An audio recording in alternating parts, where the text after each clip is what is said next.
"She is called the Queen Mary," said Abeline's father, "and you and your mamma and I shall sail in her all the way to London." "What about Pellegrina?" said Abeline. "I will not go," said Pellegrina. "I will stay." Edward, of course, was not listening. He found the talk around the dinner table excruciatingly dull. In fact, he made a point of not listening if he could help it. But then Abeline did something unusual, something that forced him to pay attention. As the talk about the ship continued, Abeline reached for Edward and took him from his chair and stood him in her lap. "And what about Edward?" she said, her voice high and uncertain. "And what about him, darling?" said her mother. "Will Edward be sailing on the Queen Mary with us?" "Well, of course, if you wish, although you are getting a little old for such things as China rabbits." "Nonsense!" said Abeline's father jovially. "Who would protect Abeline if Edward was not there?" From the vantage point of Abeline's lap, Edward could see the whole table spread out before him in a way that he never could when he was seated in his own chair. He looked upon the glittering array of silverware and glasses and plates. He saw the amused and condescending looks of Abeline's parents. And then his eyes met Pellegrina's. She was looking at him in the way a hawk, hanging lazily in the air, might study a mouse on the ground. Perhaps the rabbit fur on Edward's ears and tail, and the whiskers on his nose, had some dim memory of being hunted, for a shiver went through him. "Yes," said Pellegrina, without taking her eyes off Edward.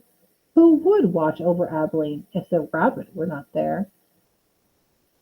That night, when Abeline asked, as she did every night, if there would be a story, Pellegrina said, "Tonight, lady, there will be a story." Abeline sat up in bed. "I think that Edward needs to sit here with me," she said, "so that he can hear the story too." "I think that is best," said Pellegrina. "Yes, I think that the rabbit must hear the story." Abeline picked Edward up, sat him next to her in bed, and arranged the covers around him. Then she said to Pellegrina, "We are ready now." "So," said Pellegrina. She coughed. "And so, the story begins with a princess." "A beautiful princess?" Abeline asked. "A very beautiful princess." "How beautiful?"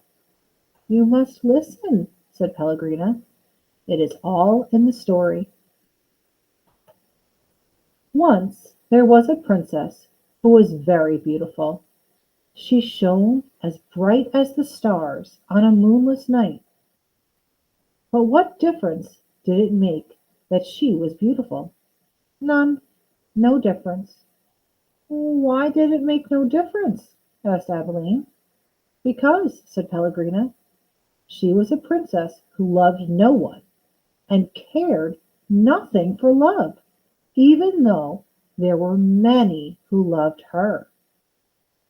At this point in the story, Pellegrina stopped and looked right at Edward. She stared deep into his painted-on eyes, and again Edward felt a shiver go through him. "And so," said Pellegrina, still staring at Edward. "What happened to the princess?" said Abeline. "And so," said Pellegrina, turning back to Abeline, "the king, her father, said that the princess must marry, and soon after this a prince came from a neighboring kingdom, and he saw the princess, and immediately he loved her. He gave her a ring of pure gold. He placed it on her finger. He said these words to her, 'I love you.' But do you know what the princess did?" Abeline shook her head. "She swallowed the ring. She took it from her finger and swallowed it." She said, "That is what I think of love." And she ran from the prince. She left the castle and went deep into the woods. And so what? Said Abilene. What happened then? And so the princess became lost in the woods. She wandered for many days. Finally, she came to a little hut, and she knocked on the door. She said, "Let me in. I am cold." There was no answer. She knocked again. She said, "Let me in. I am hungry." A terrible voice answered her. The voice said, "Enter if you must." The beautiful princess entered, and she saw a witch sitting at a table, counting pieces of gold. 3,622, said the witch. "I am lost," said the beautiful princess. "What of it?" said the witch. 3,623. "I'm hungry," said the princess. "Not my concern," said the witch. 3,624.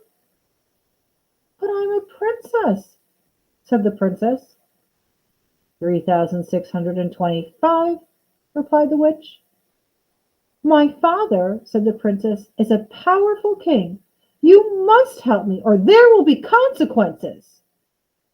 "Consequences," said the witch. She looked up from her gold. She stared at the princess. "You dare to talk to me of consequences? Very well, then. We will speak of consequences. Tell me the name of the one you love." "Love?" said the princess. She stamped her foot. "Why must everyone speak of love?" "Whom do you love?" said the witch. "You must tell me the name." "I love no one," said the princess proudly. "You disappoint me," said the witch. She raised her hand and said one word, "Farfiggery," and the beautiful princess was changed into a warthog. "What have you done to me?" squealed the princess. "Talk to me of consequences now, will you?"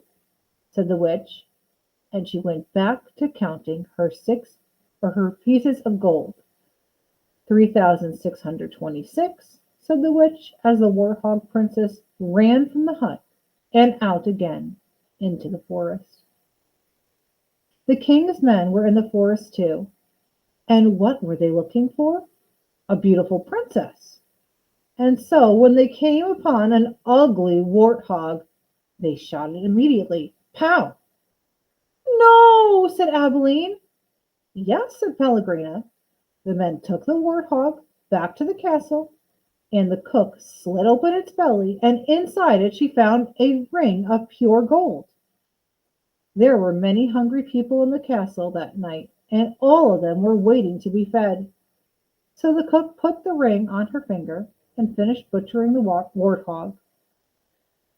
And the ring that the beautiful princess had swallowed shone on the cook's hand as she did her work. The end. "The end?" said Abilene indignantly. "Yes," said Pellegrina, "the end." "But it can't be." "Why can't it be?" "Because it came too quickly, because no one is living happily ever after. That's why." "Ah, and so," Pellegrina nodded. She was quiet for a moment. "But answer me this. How can a story end happily if there is no love? But, well, it is late, and you must go to sleep." Pellegrina took Edward from Abilene. She put him in his bed and pulled the sheet up to his whiskers. She leaned close to him. She whispered, "You disappoint me." After the old lady left, Edward lay in his small bed and stared up at the ceiling. The story, he thought, had been pointless. But then most stories were. He thought of the princess and how she had become a warthog. How gruesome! How grotesque! What a terrible fate! "Edward," said Abeline, "I love you. I don't care how old I get, I will always love you."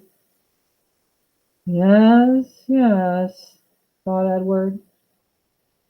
He continued to stare up at the ceiling. He was agitated for some reason that he could not name.